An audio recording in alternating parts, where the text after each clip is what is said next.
What's up, y'all? It is Hot Wheels Tournaments. Welcome to another Matchbox Moving Parts Mix unboxing. Today we are looking at Mix 4 for 2025. If you are waiting for my review of Mix 3, well, I have not yet completed Mix 3, so still waiting on that. Have not found them in stores yet. Might have to go back to buying cases online. But in front of you is Mix 4, which you'll notice has 5 castings in front of you. It really has 6. It also has the Morris Minor in orange.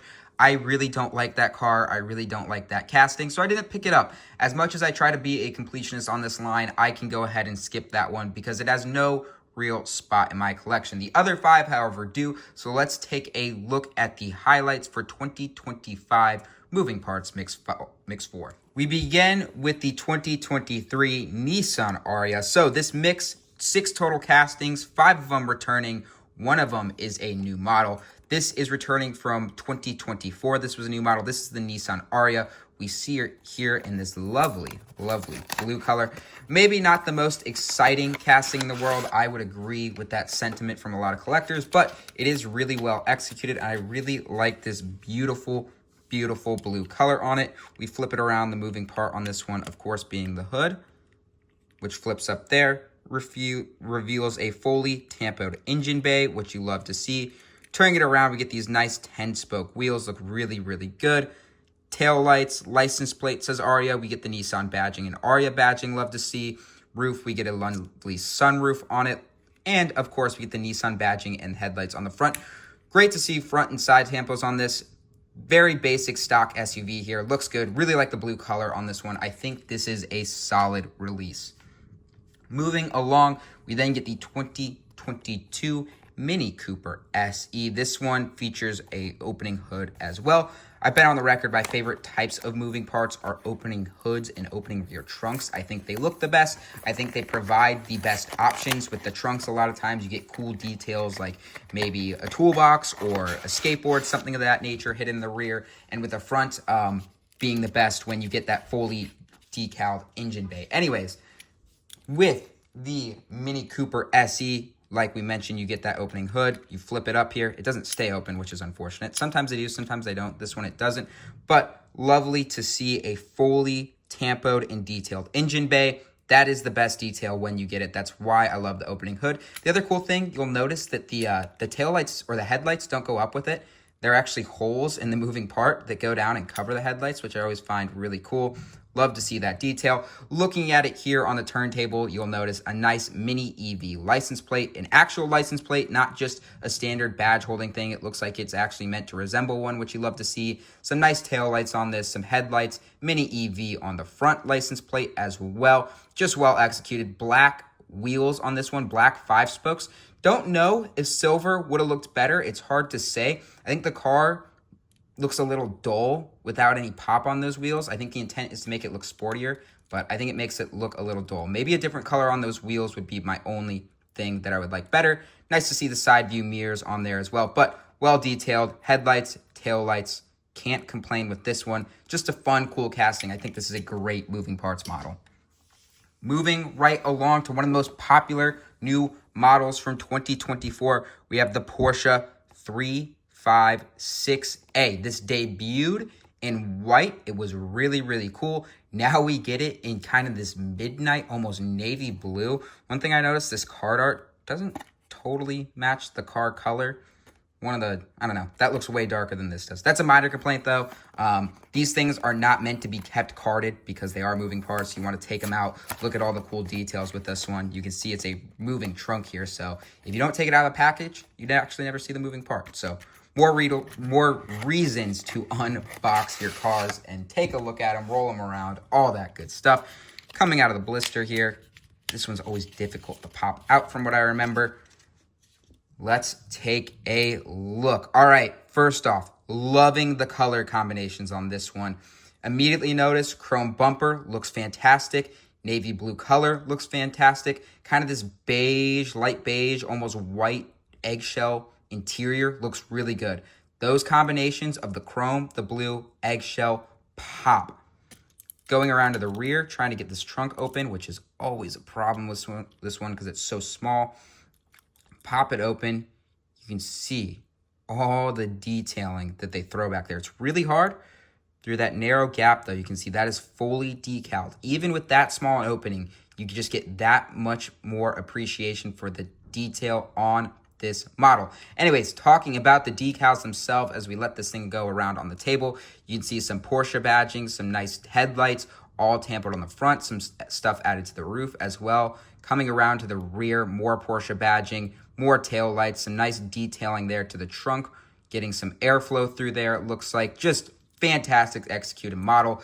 Love it when they do the chrome bases, especially on these old school cars. Really, really just, highlights how great this casting is, how good it looks. This one is fantastically executed. The white version was good. This one is a must-have, though. Navy blue, disc wheels, eggshell interior, chrome base. This one is fantastic. 10 out of 10 execution. They will be hard-pressed to release a better-looking version of this model, in my mind. In my mind, I am in love with this thing. This thing is fantastic. All right, moving along, another highlight from last year. People love this thing. I love this thing. The Bizarreini 5300 GT Corsa Revival. Of course, at this point, we know Mattel has returned with the Ferrari licensing, but up until this year when that was announced, there were no Ferraris in Hot Wheels or Matchbox. So Hot Wheels and Matchbox spent a lot of time going out and finding cars that were as close to Ferraris as they could without actually being Ferraris. This Bizarreini was Matchbox's answer to, we can't do old school racing Ferraris, but this is a very similar manufacturer with a very similar style and look. An old school Italian race car. They went and did it. And man, it looked fantastic when it debuted in red. And now we are getting it in this beautiful blue. Also, opening hood on this one. We love to see that. Taking it out, we get those old tri-spoke wheels. Give it a great vintage racing look. Love to see that.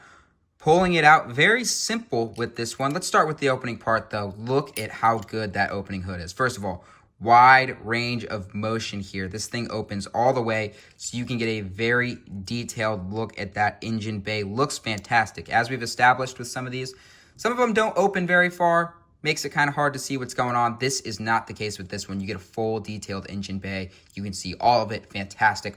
One of the best releases from Matchbox in recent years. Taking a look at the table, looking at all of what we've got going on Tampa-wise, some nice headlights and badging going on. Nothing crazy going on with the racing deco. Doesn't really need to. Some nice black detailing, orange detailing with some kind of white circles, some white racing vibes. No numbers, no sponsors. Maybe, I'd love to see kind of a licensed livery on this one at some point. Don't know if there's any ties to licensed liveries for the Bizarreini that Matchbox could do. Would be a lovely style of release at some point. Because as good as kind of just these basic, racing decos look, they're not too busy. They're not getting too crazy. I'd love to see something actually licensed, and that would be a fantastic version. But just some nice decaling all the way around on this one. Looks really, really good. Tail lights look good. Badging looks good. Only thing it's missing is probably some numbering in either a licensed livery or a reference to a licensed livery. Maybe this is doing that. I don't know. I'm not very familiar with the Bizarreini's history, but it's a fantastic model. It's a fantastic color. It's well executed here. Very, very happy with this one. This is one must-have of every single edition. I think every collector should absolutely be looking to add this car to their collection. And finally, we finish off with the new model for the set, the Land Rover Defender 130. I am excited for this thing. This thing looks gigantic. We've had a few of these kind of cars come along over the years. Some of the fire trucks and ambulances have been awesome. I think in particular, like the Mercedes van kind of evokes this. The Mercedes van had that sliding open door. It had all the other plastic parts to kind of go along and create kind of a camping look for it. This has a very similar thing going on. You can see here, opening hood on this one. Anyways, let's take a look, get it out of the packaging, and see what they have to offer with this Land Rover Defender 130. Slides right out of the blister. Let's take a look. We'll start with the moving part. Oh yes, the hood opens very wide, very cool. Can really kind of affect what that silhouette looks like depending on how you want to display it. You can see the engine bay in there. You can see detailed, but no decals on it. That would be an immediate complaint for me. I think you look at all these other engine bays. You look at the Bizarreini, that's detailed. You look at the Mini Cooper, that's detailed. You would like to see that with this one. I'm wondering, those other two looked like the engine bays were part of the plastic interiors. This looks like it's part of the die-cast chassis itself, so I wonder if that provides, it has to match the body, obviously, if it's going to be the same thing. So you have to go and tampo that, which, of course, is extra money. So there's opportunity there. There's opportunity to go and decal this. Now, this one is very busy with the decals on the outside, which might contribute to that, but minor complaint to start off. Anyways, looking at the casting itself, look at this roof rack. This thing is sick. Got the added lights. This thing is going to be crushing it on some off-road trails. Lots of toolboxes and extras added up top there. Looks like we got a drone up top. That's pretty sick. Makes sense. This is an emergency rescue vehicle. Could see this thing kind of traversing through the mountains. Hiker gets lost. All right, we're going to get up to the pass. We'll deploy the drone, go look over the forest and see if we can't find this person. Super, super cool there. Awesome detail. Probably the first drone that's ever been included on a Matchbox or Hot Wheels casting. That's kind of sick to consider. Looking at the deco itself as we let this thing go around the turntable, Matchbox Emergency Rescue. So custom livery on the side here. Would love to see probably like a National Parks version of this. Think that would have to be coming soon. Looking at the front, some beautiful headlights. More of that Matchbox Emergency Rescue detailing as well. The white, red, yellow looks great. The six-spoke off-road wheel riders, 6-spoke off-road wheels look fantastic. On the rear, more emergency striping, taillights. This thing has front, sides, and hood. Full tampo treatment on the casting itself. They go all out with it. Probably all those tampos why that engine doesn't get done. But either way, this thing looks great. I think this is solid. I think this is a classic Matchbox rescue vehicle release. Matchbox does great rescue vehicles. Sometimes in the past, they've had some dark ages where they've done too many. But when they mix them in occasionally like this, they look awesome. Doing it in the moving parts line where you can get a proper size, you can get a metal die-cast body, you can do an opening hood. It looks great. I can't wait to see what they do with this one in the future with some potential licensed liveries. You think of stuff they've done in the past. I think it could be awesome. National Parks version is almost certainly coming.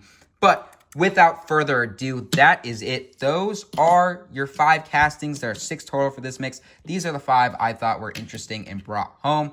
Ranking them 1 through 5 for this mix. 5 is going to be the Nissan Ariya. Unfortunately for the Ariya, it's just the least intriguing of the 5. It's not that it's poorly executed. It's that the rest are all more intriguing castings and have similar levels of execution. But it is a solid release. We'll go with the Mini Cooper, which I really like. I think is really solid as the 4th best. Only complaint is I would have done silver wheels instead of blacked out wheels. But still a good execution of that model. The Bizarreini is going to go 3rd. Think it's really cool. Think it's really awesome. I just want to take it in the licensed livery route at some point. Still, must have. These next 3 are all must have. The Land Rover Defender, we will go ahead and put 2nd. I think it looks really good. I think it's a great new model. I can't wait to see where they go with this thing in the future. So much room to do a lot of cool stuff with it. And first, easily, no questions asked, is the Porsche 356. This thing is awesome. Navy blue, chrome, interior combined to just create the perfect looking classic Porsche. Love the disc wheels. That's all for now. Please make sure to like, comment, and subscribe. Let me know if you want to see more Matchbox content, and I will see you all later. Peace.